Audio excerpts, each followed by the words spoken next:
A few years ago, I was wrapping up my 6-month stay at a live-in girls' home, and it was lake day. So we went out to a lake, and on the schedule for the day were tubing and water skiing. So some of the girls were actually really scared, which I didn't quite understand, of doing activities on the water. And so the theme for the day was Do It Afraid. So obviously the idea is you have a fear of something that is good for you to do and you kind of want to do, but the fear is holding you back. So just acknowledge the fear and say, okay, I'm going to do it afraid, and then just take action. Hi, I'm Halen Danielle. Do you find yourself in a position now, or have you recently, where there's something you think that you should do, but you're too scared to do it? If that's the case for you, hey, please comment below. I'd love to hear your story about that.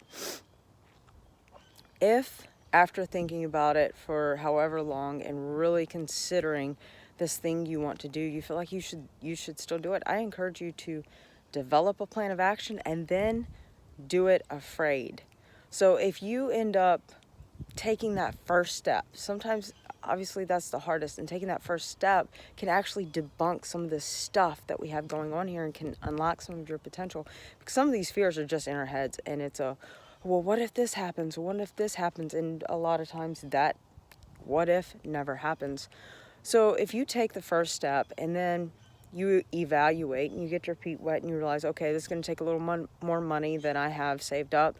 Okay, so you put it off for 3 months, 6 months. After you develop your plan of action, you know what it's going to take, and then you take that next step. If you end up having this success story, I want to hear about it. So please come back to this video. If it's a year from now, put it in the comments below. I would love to open up a dialogue with you about doing it afraid. Thanks for watching.